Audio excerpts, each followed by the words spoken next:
Is your judgment and expectation swayed by how a person looks? Absolutely. This video is all about the halo effect. This social psychological bias shows us how we give credit or how our perception of someone or something is changed simply by how it looks. The halo effect. So let's look at at where this principle comes from, the halo. We're talking about something that perhaps is angelic or looks good, something that we perceive to like. So what's wrong with liking something? What's wrong with liking how someone looks? Well, actually, everything. When it affects your decision making, when it affects how you treat, act, and deal with that person. You see, the halo effect shows us that when a person looks good in our mind, that looks like a position of authority, looks like they're dressed well for that job, then we give them credit for it instantly. Now, this is part of our little bias, our little quirks that we have. Now, we need these to fast track our way through life. We can't go really interviewing people or deep diving into what a person is really like before we make our judgment of what we think of them or what they might be like. We need these biases to fast track our way through life. But so often, we can be so wrong. Now, the halo effect says that whenever we see that a person is suitable, so we expect doctors to be dressed a certain way, we expect pilots to look a certain way. Now, if you saw your doctor in cargo shorts that are slightly ripped and a scruffy t-shirt, does that mean they don't know how to help you? Still the same person.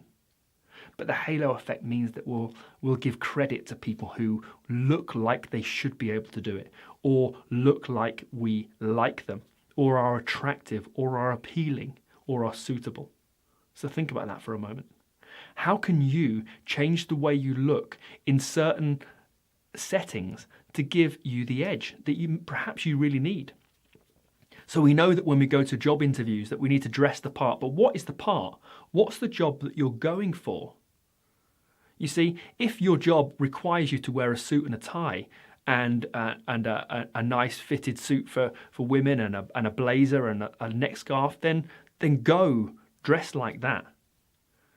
But if you're a designer, if you're a graphic designer working with a load of other people who wear jumpers each day and they're cozy and they're casual and comfortable, and you turn up in a suit or a blazer or a well-fitted skirt and nice shiny shoes, then perhaps you won't fit the mold. You see, the halo effect, we are looking for people to match our expectations more often than not. So have a little think how you can dress, look, act in a way that people will be biased to what you want them to think about you. Interesting, eh? People are making judgments all of the time. So prepare and get ready for different interactions you have, different places you need to go, and different people that you need to make sure that the best you, the right you, the expectation is set from the outset. The world is a stage and it's time to act that way. Now for you, it's time to get curious. Whenever you make a snap judgment about how a person looks and therefore how they must be and how they must act, get curious. Ask yourself, what is it you've missed? What is it this bias has fast-tracked across that hasn't given you a full rounded view of them? And expect to be wrong, because you will be. Just because you like the way a person's dressed, just because you like their house, just because you like their estate or their neighbourhood, doesn't necessarily mean that you will like them. Isn't it interesting how we do take a quick like to someone? I don't know what it was about, I just liked them, we say. Was it just the way they looked? Was it just the way that they smelt?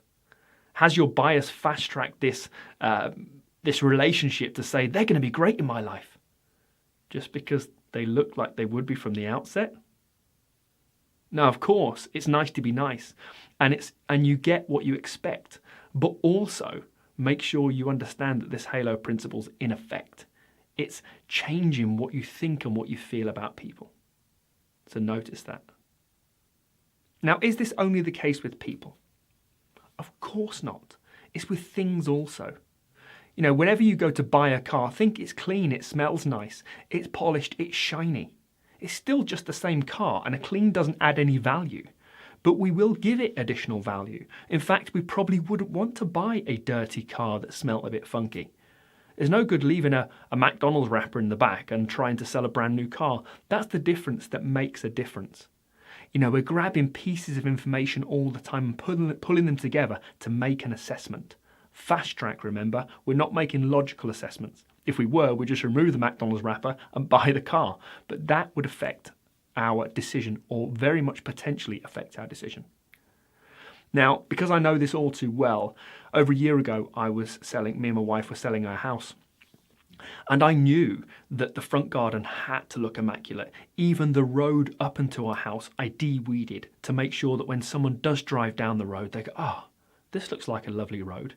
Again, people are looking for ways to confirm, and this halo principle, this halo effect is happening all the time.